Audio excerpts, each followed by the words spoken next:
Lokalne volitve. Radio Robin. Pozdravljeni spoštovani poslušalci in poslušalke, pa tudi gledalci in gledalke. Dobrodošli na valovih Radia Robin. Z vami sem Katja Munih. V našem studiu gostimo še zadnje soočenje županskih kandidatov pred nedeljskimi lokalnimi volitvami. Ostala nam je še občina Šempeter-Vrtojba. Sestavljata jo le dva kraja, Šempeter in Vrtojba, s 15 kvadratnimi kilometri površine, pa se uvršča med najmanjše slovenske občine. Toda kljub majhni površini se na njenem območju nahaja pomembno vozlišče prometnih povezav, tako cestnih in železniških kot čezmejnih, z nekdanjim mednarodnim mejnim prehodom Vrtojba na čelu. Občina, ki šteje okoli 6200 prebivalcev, pa je pomembna tudi z gospodarskega vidika, saj se v njej nahaja okoli 760 podjetij. Nenazadnje tudi regijska bolnišnica. Občina je skupaj z Gorico in Novo Gorico tudi ena od soustanoviteljic EZTSGO, to je Evropsko združenje za teritorialno sodelovanje. V treh sklopih današnjega soočanja z županskimi kandidati bomo naslovili nekatere aktualne problematike v občini, kot so upravljanje z odpadki, asfaltna baza, cestna infrastruktura in še kaj. Za uvrstitev v občinski svet se bo na nedeljskih volitvah potegovalo 6 list, za prvega občana ali občanko pa 2 kandidata in kandidatka. Na glasovnicah bo pod zaporedno številko 1 Milan Turk, pod zaporedno številko 2 Rok Filipič in pod zaporedno številko 3 Sara Krošelj. Dobrodošli v našem studiu. Lep pozdrav vsem. Vsak izmed vas bo imel na voljo minuto časa za odgovor na vprašanje in pol minute časa za repliko. Replike na repliko ni, razen če ste neposredno izzvani. Najprej pa k kratkim predstavitvam. Za 4. zaporedni mandat se poteguje aktualni župan Milan Turk, 53-letni magister elektrotehniških znanosti. Na lokalnih volitvah kandidira kot neodvisni kandidat, za vstop v občinski svet pa se poteguje z listo Milana Turka. Občani vas že poznajo, 3 mandati so za vami. Zakaj torej v boj za 4. in čemu se boste posvetili v novem mandatu, če boste izvoljeni? No, včasih rečem, da po vseh teh letih komaj dobro vem in znam, kako se z občino upravlja, kako se upravlja z občinskim premoženjem in kaj se je potrebno narediti, da lahko tudi kakšno investicijo speljemo. Mislim, da smo v preteklih letih delali dobro, da smo veliko naredili, da absolutno nismo delali kakšne škode ali sramote in da tudi za naprej lahko veliko naredimo, postorimo tisto, kar občani in gospodarstvo v občini potrebujejo. Hvala. Za mesto prvega občana se na listi Gibanja Svoboda poteguje tudi 50-letni univerzitetni diplomirani ekonomist Rok Filipič, doslej neznani obraz na lokalnem političnem parketu. Spoznajmo tudi vas v predstavitveni minuti, zakaj torej odločitev za kandidaturo in kakšne so prioritete vašega volilnega programa. Prihajam iz občine Šempeter-Vrtojba, rojen v Šempetru pri Gorici. Tokratno povabilo, da se vključim, je prišlo z več strani, tako da ima tudi vsebino. Imamo podporo vlade, imamo podpore 11 ministrstev, tako da iz tega naslova sem se odločil, da se podam na to pot. Prioritete našega programa bojo, oziroma so že, ker se komuniciram že mesec in pol z volivci, in sicer približati občino kot tako, kot servis občanom, volivcem in vsem občanom, tako mladim kot starim, ne glede na pripadnost, levi, desni, takšni, drugačni. To moramo nekako preseči in to je moja prva prioriteta, da združim ideje in da se nekako te stvari začnejo premikati v občini. Kar so mi občani povedali, je veliko teh, idej bilo, ampak ni pa bilo posluha. Aktualnega župana izziva tudi 37-letna Sara Krošelj, magistrica slovenistike, ki kandidira na listi SD. Doslej se je že kalila kot občinska svetnica, kandidirala pa je tudi na zadnjih državnozborskih volitvah. Gospa Krošelj, kako bi vi vodili občino, zakaj se podajate v bitko za župansko mesto? Podajam se zato, ker mi ni vseeno, kako in v kakšni skupnosti bomo živeli mi in naše prihodnje generacije.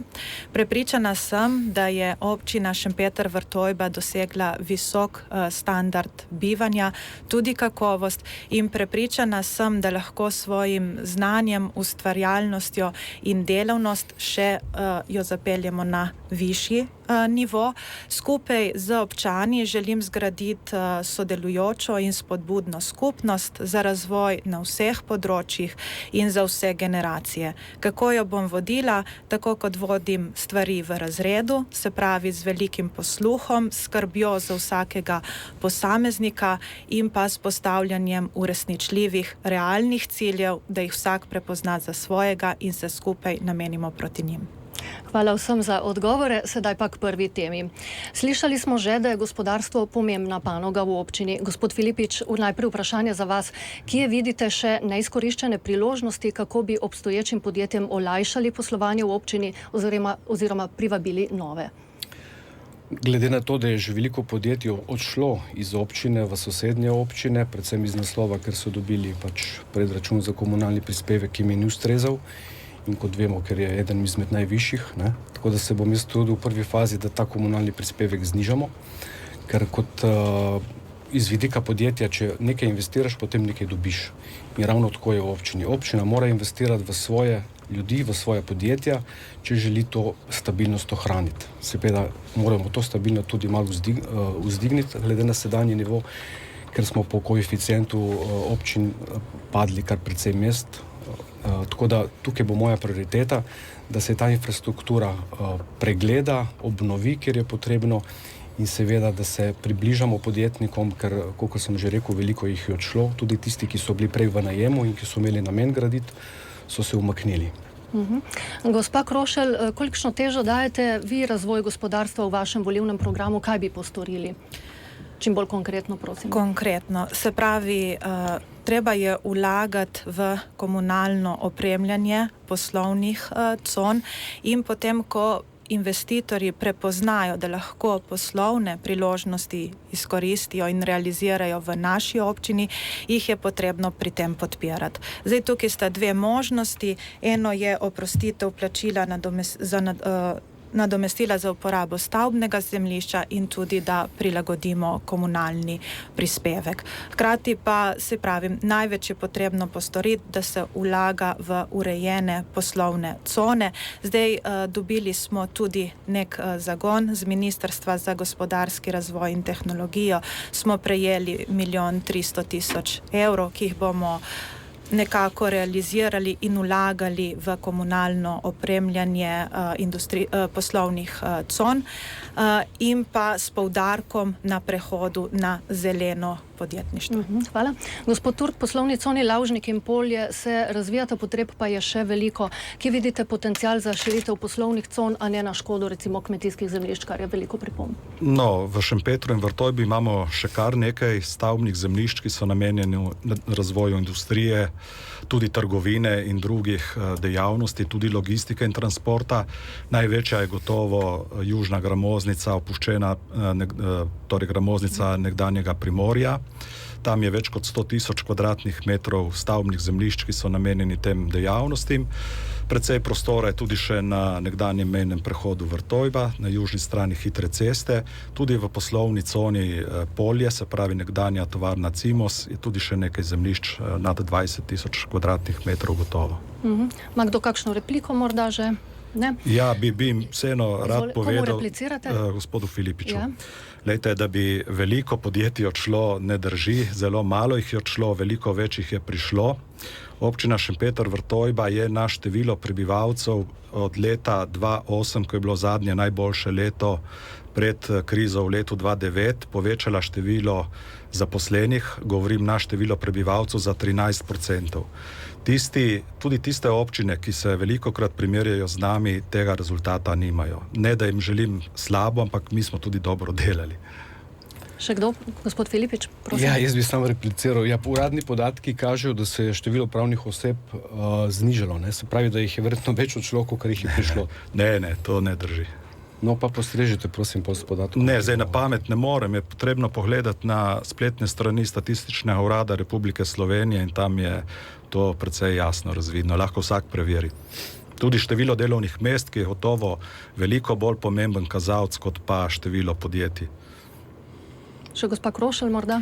Ja, jaz bi rekla za konec samo tako, da zdaj se ne bomo prepirali, kdo je prišel, kdo je odšel, ampak mislim, da ko bomo vsi sedli v občinski svet, se bomo zavzeli za to, da se bo gospodarstvo v naši občini razvijalo še naprej in to v bistvu z lepo opremljenimi, ustrezno opremljenimi poslovnimi conami in da tudi jih bomo spodbujali na različne načine, tako kot sem že prej omenila. Hvala. Za ogrevanje v prvem krogu še vprašanje. Boste morda po zgledu nekaterih občin tudi vi uvedli participativni proračun? To je bilo tudi eno od vprašanj, ki smo ga prejeli. Se pravi, ali bi v občini uvedli torej investicije po željah občanov? Gospa Krošelj, najprej vam besedo. Seveda, kot sem prej povedala, spodbujam sodelovanje in vedno je vsak predlog dobrodošel. Participatorni proračun pa je trebno razdeliti v naši občini na 4 območja, se pravi Podmark, Šempeter, Vrtojba in pa Bazara. In se pravi z ozaveščanjem tudi občanov na tem območju, kaj lahko predlagajo kot investicije in seveda da postavljajo uresničljive investicije, ki jih bomo lahko z roko v roki tudi izpeljali. Koliko sredstev bi namenili? Koliko sredstev iz občinskega proračuna bi namenila 500 000 evrov. Gospod Filipič, enako vprašanje vam, participatorni proračun bi ga uvedli? Seveda, to sem že večkrat tudi javno povedal v tej kampanji in poleg tega sem tudi za ustanovitev krajevnih skupnostih ponovno, ki so bila ukinjena v zadnjih letih, v prejšnjih mandatih. Predvsem, da se vrne to način odločanja v kraj Vrtojbo in v Šempeter, ker dejansko ljudje tukaj zanimajo, bom rekel, glasu, da lahko odločajo o nekih stvareh in se je to odločanje preneslo vse v občino, kar ni po eni strani tudi ni demokratično in ljudje, kateri sem obiskal na terenu, se pritožujejo o tem, da nimajo vpogleda in da ne morejo sodelovati pri določenih odločitvah. Koliko bi vi namenili? Po državnem določilu je 1% ali več. Se pravi, to je stvar pogajanja. 1% občinskega proračuna. Tako, 1% od občinskega proračuna ali več. Se pravi, lahko je tudi do 5-6% stvar dogovora, ampak moramo vedeti, da pa tega ni. Da je to sedaj nič, ne?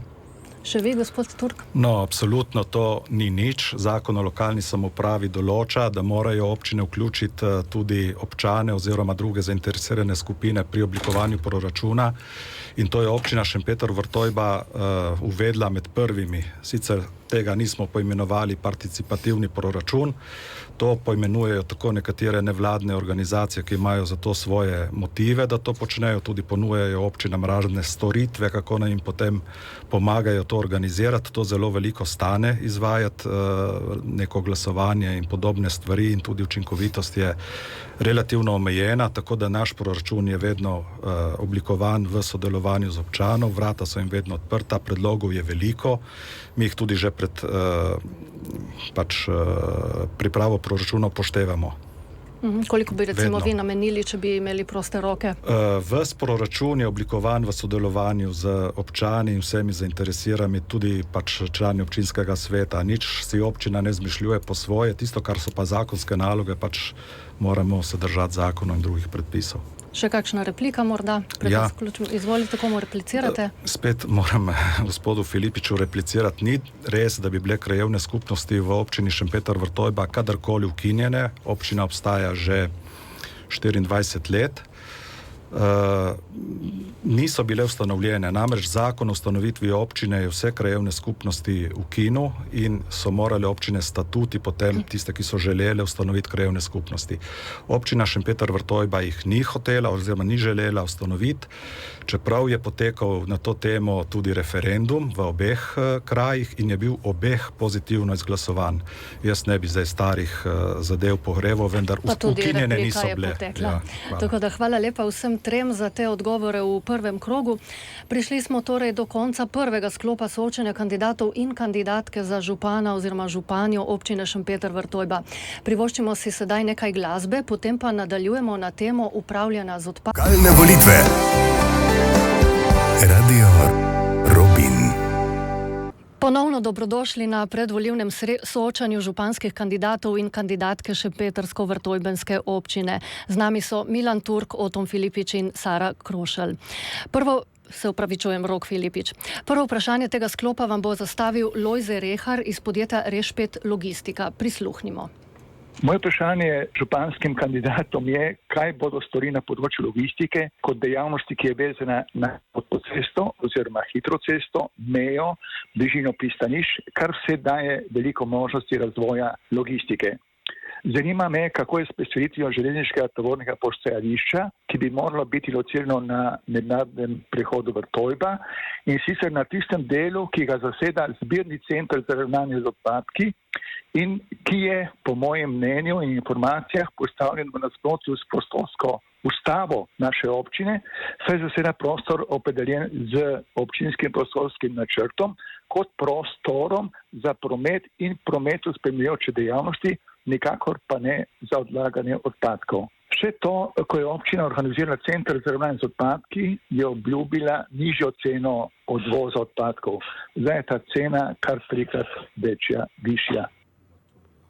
Če torej povzamem, malo slabše je bilo slišati, podanih je bilo več iztočnic, prestavitev železniškega tovornega postajališča na MMP Vrtojba na del, ki ga sedaj zaseda zbirni center za ravnanje z odpadki, logistični center in tako naprej. Naslovimo torej najprej upravljanje z odpadki in odlagališče na območju MMP Vrtojba. Torej, prosim za čim bolj konkretne odgovore. Gospa Krošelj, beseda najprej vam. Kaj bi storili glede upravljanja z odpadki in odlagališčem na MMP Vrtojba?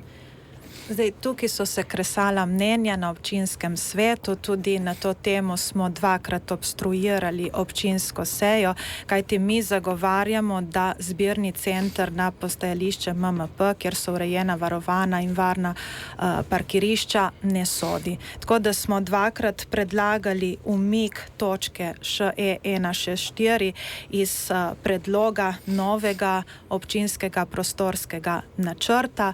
Žal nismo bili uslišani, zato smo sejo tudi obstruirali. Enako se je zgodilo, ko smo morali sprejeti odlok o občinskem prostorskem načrtu številka 3. Kaj bi naredila? Se pravi, zavzemala se bom, kot sem že povedala, in je ena od prioritetnih točk mojega programa za umik zbirnega centra in vzpostavitev prejšnjega sistema. Hvala. Gospod Turk, nameravate preseliti odlagališče drugam, če vam bodo volivci podelili še en mandat? Glejte, to ni odlagališče, mislim, vseeno moramo biti malo natančni, kadar to govorimo. Zdaj bo 1 minuta in tukaj so cel kup enih stvari, ki Izvolite, čim se bolj tudi zgoščeno. pač zmišljujejo. Ne? Mislim, prvič ni odlagališče, gre za zbirni center, ki ga občina nujno potrebuje in ga nekje mora imeti. Sicer ga lahko uredi tudi v sosednji občini, če je izvajalec javne službe isti, to se pri nas ni dalo in zato smo pač morali zbirni center oziroma nujne ukrepe in začasne ukrepe urediti. Trudimo se pa, da to tudi trajno uredimo. Železnica na mejnem prehodu tam, kjer je zbirni center, ne more biti, ker je prostora premalo, lahko bi bil kakšen majhen tir, ki ne bi mogel svoje funkcije korektno upravljati, bo pa to mogoče početi pač na železniški postaji Vrtojba. Se to bomo naslovili še v naslednjem sklopu vprašanj, da vam ne Vprašanje je bilo kradu. pa gospoda Reharja tako, ne? Bo še najprej smo izpostavili Tudi absolutno ne zbirni drži, da bi center. bila cena za odpadke 3-krat višja, to je izmišljotina popolna. Vsak občan lahko svojo položnico preveri, jo je preveril že prvi dan, ko jo je dobil od izvajalca, novega izvajalca te Kakšni so javne načrti, službe recimo, za ta in zbirni 20% center? je nižja od sosednjih občin. Kakšni so načrti za ta Načrti za zbirni zbirni center Bi ga so- pustili tam? Lahko se pa dobi tudi drugo lokacijo. Z predlogom prostorskega načrta je predvideno več možnih lokacij. Tista, ki je najboljša, tisto je potrebno izbrati. Trenutno je tista edina možna, kjer lahko to obstaja. Potrebujemo pa ga. Hvala. Gospod Filipič, za kakšne rešitve se vi zavzemate glede upravljanja z odpadki? Kot smo pač slišali, vprašanje je bilo postavljeno, bi ga obdržali na obstoječem mestu?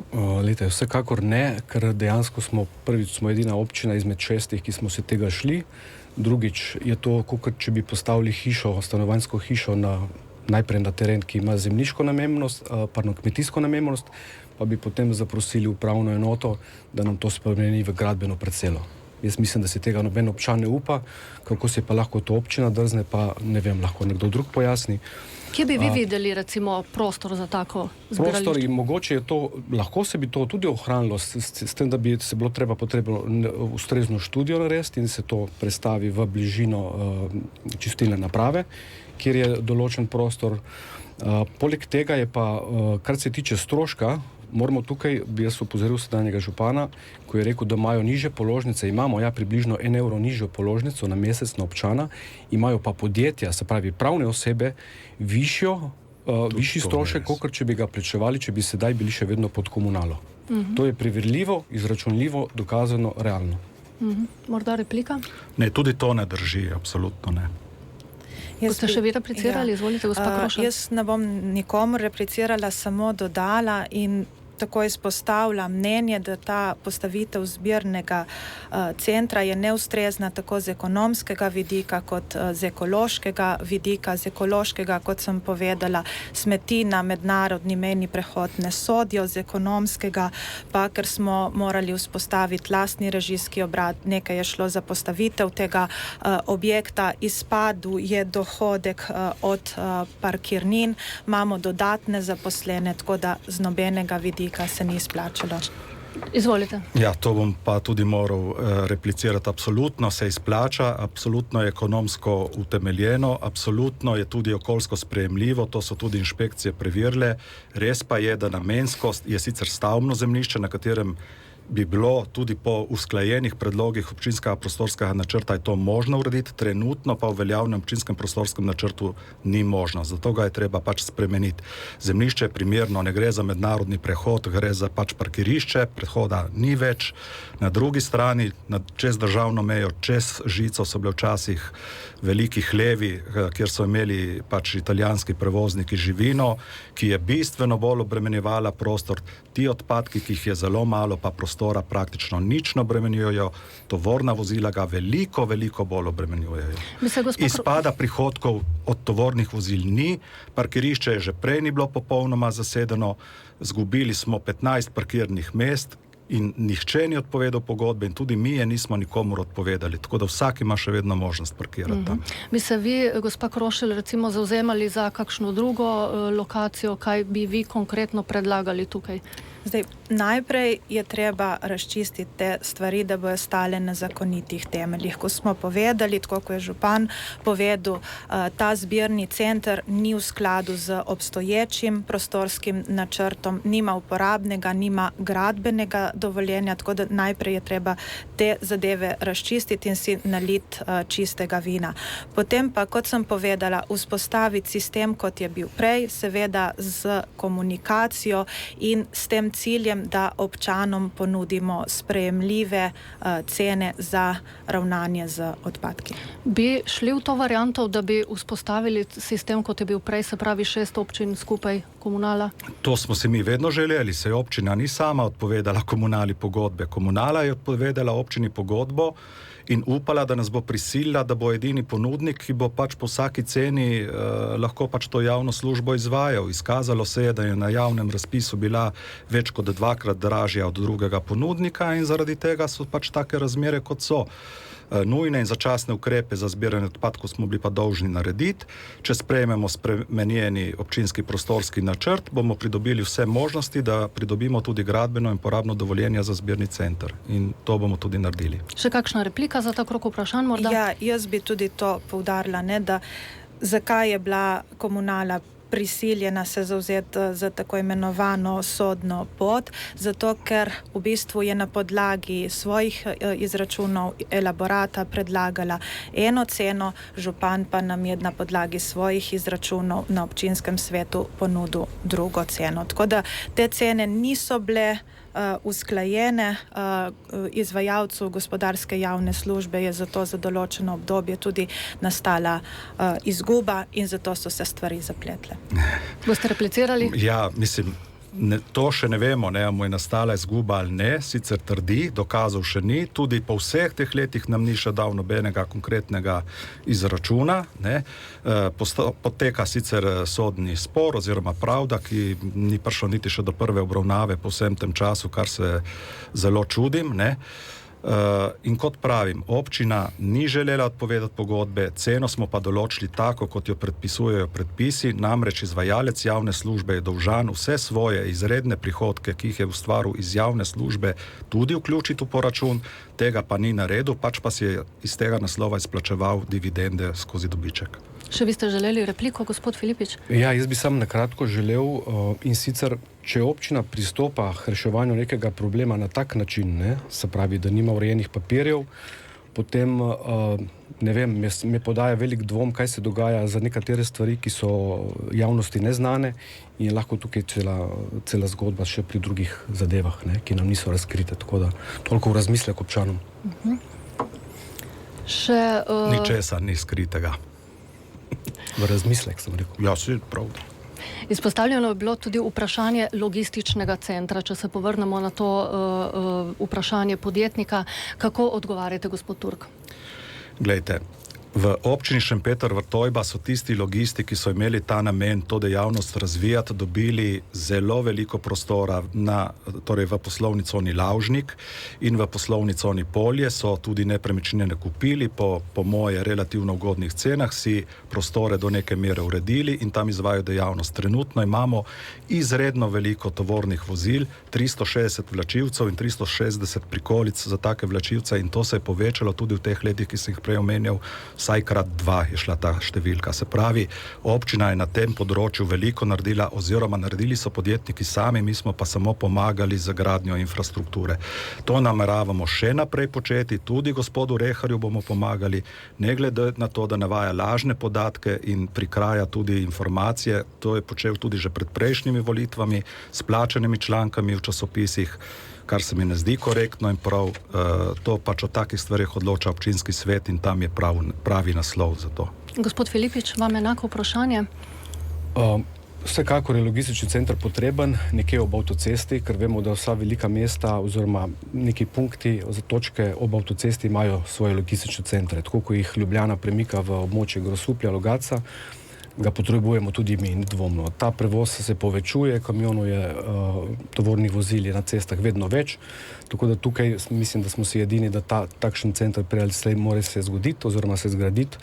Seveda je to lahko tudi regijski projekt, lahko je pač mešano partnerstvo, tukaj je pač stvar odprta, kolega obstoječi župan je to povedal že.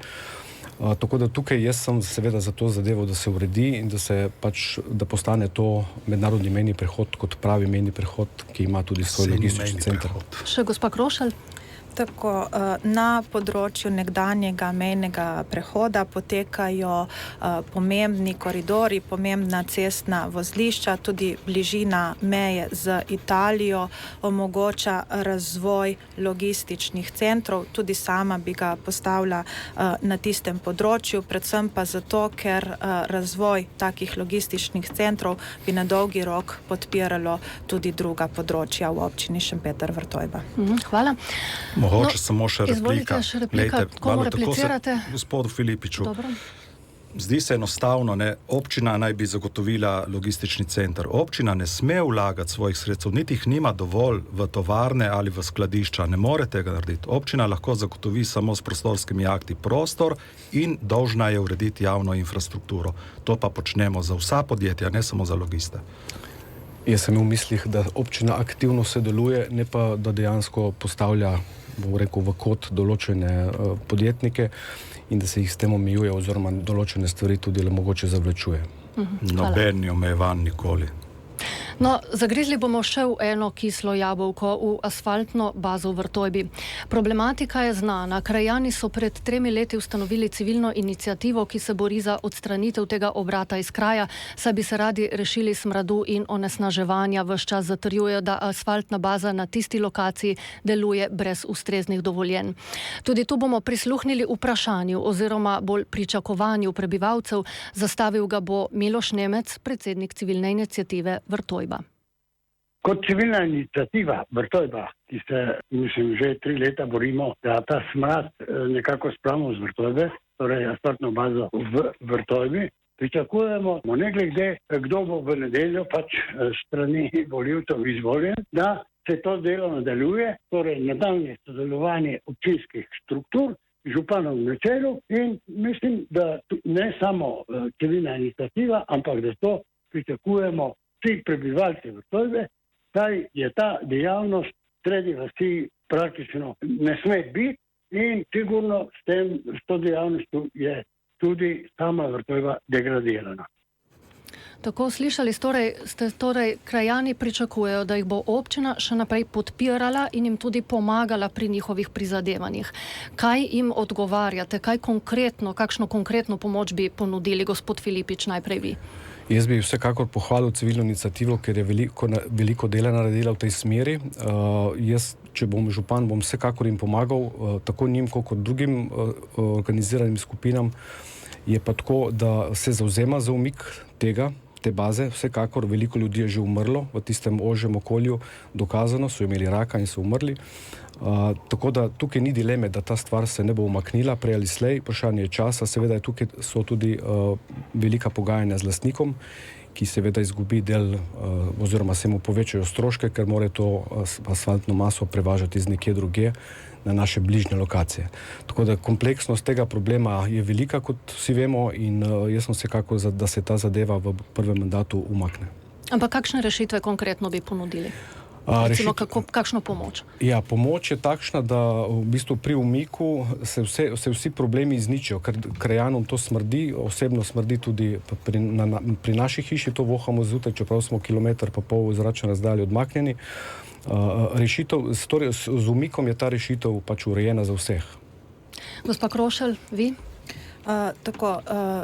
Ko sem že večkrat omenila in tudi, kot sem povedala v izjavi z Radio Slovenija, sta umik asfaltne baze in zbirnega centra prioriteta mojega volilnega programa. Naj izpostavim, da je bilo 10.3.2021 vzpostavljena komisija v sestavi gospod župan Milan Turk, Miloš Nemec in Egon Fornazarič. Tam smo tudi med drugim zapisali, da datum ukinitve asfaltne baze ne sme biti daljši od 2 let, se pravi, se že počasi bližamo koncu. Zdaj, kaj si bom kot županja prizadevala, se pravi, ta objekt ni v skladu z obstoječim načrtom, tako da bom nudila vso podporo tej komisiji pri iskanju ustreznih pravnih poti.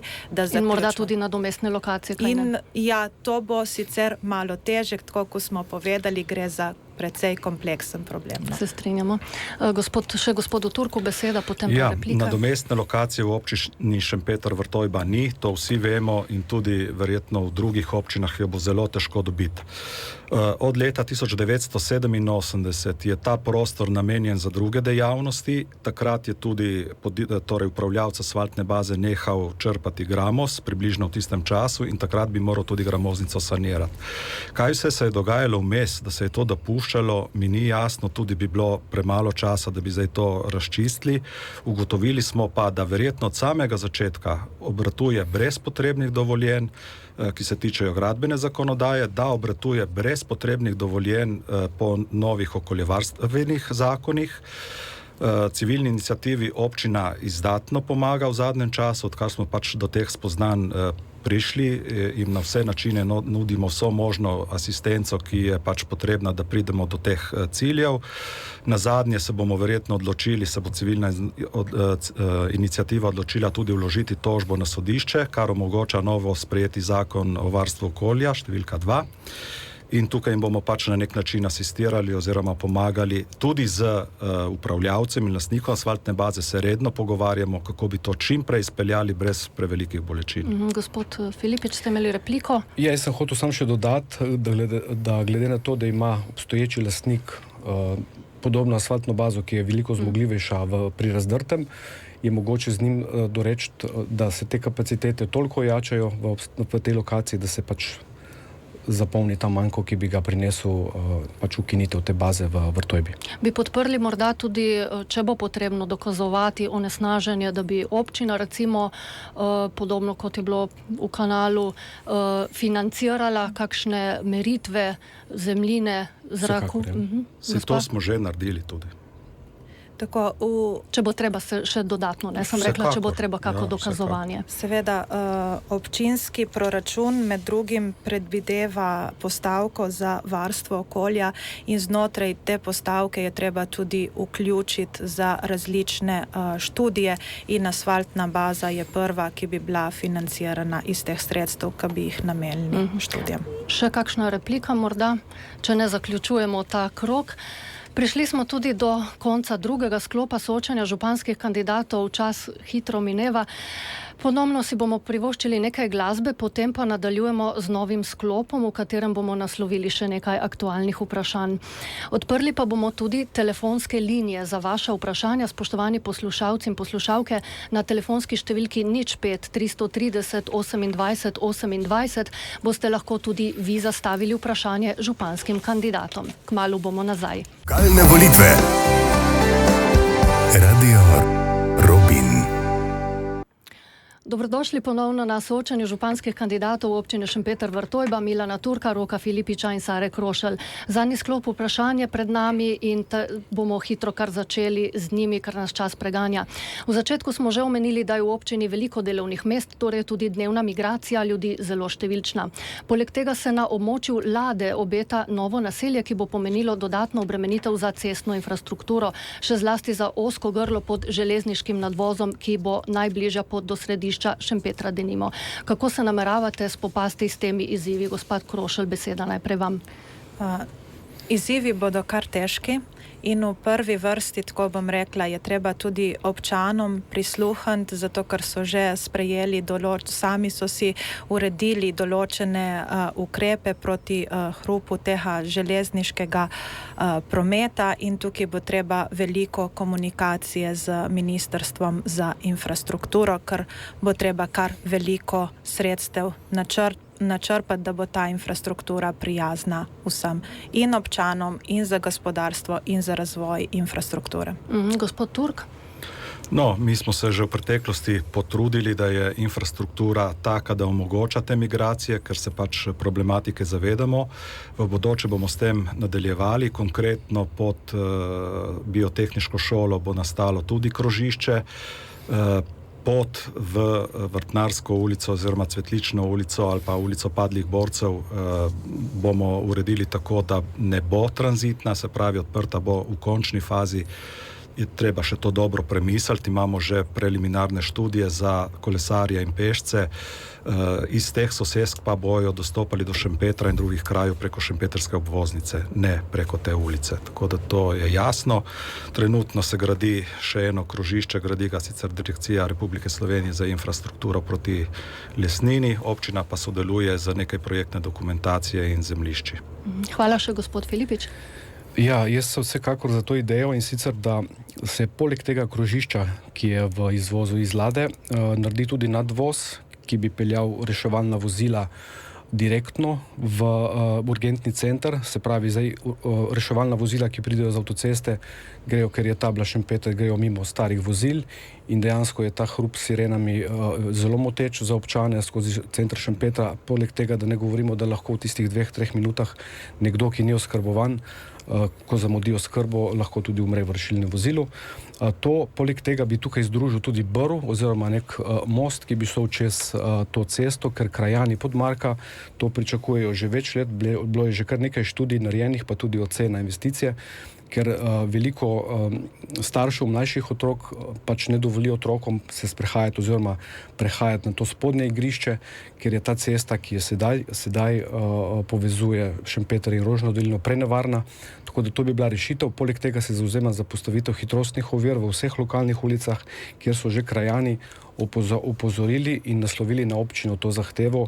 Nekje je bil posluh, v večini primerov pa ne. Žal, naš čas preganja še zadnje možnosti za replike. Gospa Krošelj? Zdaj, pri gradnji nove infrastrukture oziroma popravljanju obstoječe je treba v prvi vrsti zagotoviti varnost. Se pravi, en taki res nevaren odsek je pot iz Podmarka, tisto je treba zaščititi. Zdaj, v smislu gradnje nove infrastrukture zaradi tranzita pa se lahko razmišlja tudi v smeri, da občani ostajajo v občini za gradnjo novih stanovanj. Še vi, gospod Turk? Morda samo še to, zahteve oziroma želje po hitrostnih ovirah smo vsakič resno jemali. Moram pa povedati, da največkrat potem, ko se hitrostne ovire naredijo ali pa ko naredimo načrte, se javi še več tistih občanov, ki jim nasprotujejo. In to ni enostavno reševanje, Začaran tako kot si krog, kdo torej predstavlja. Gospod Filipič, še vi? Bom povedal moj osebni primer, ko sem leta 2011 pobiral podpise po ulici, ko so bili naši otroci še majhni. In dejansko, ko sem pobral 80% teh podpisov, se pravi vseh stanovalcev na tej ulici, ker če bi pobiral podpise v ulicah, ki so globlje noter, ki so nedirektno v stiku s to cesto, bi teh podpisov ne bilo. Ko smo to pobrali, je bilo pa treba kar nekaj časa še na občino apelirati, da smo to dobili. Trajalo kar nekaj časa, 4 mesece. Poleg tega sem pa tudi sam bil fizično prisoten, ko se je to delalo, ker tudi izvajalec sam ni točno vedel. In še v bistvu namesto 4 ovir smo dobili samo 3. Žal se je čas iztekel. Mislim pa, da je bilo to pred letom 2011, ker se ne spomnim, da To je bilo oktobra 2011, sem jaz začel pobirati podpise in imam še to dokumentacijo doma. Hvala. Hvala tudi vam vsem trem, da ste se udeležili našega županskega soočanja. Vam, spoštovani poslušalci, pa hvala za pozornost. Upamo, da smo vam soočenje županskih kandidatov na Radiu Robin olajšali izbiro na nedeljskih volitvah. Jutri je volilni molk, v nedeljo po 19. uri pa nas spremljajte na družbenih omrežjih, saj bomo sledili rezultatom in se javljali z terena. Prijeten preostanek večera vam želim. Lokalne volitve. Radio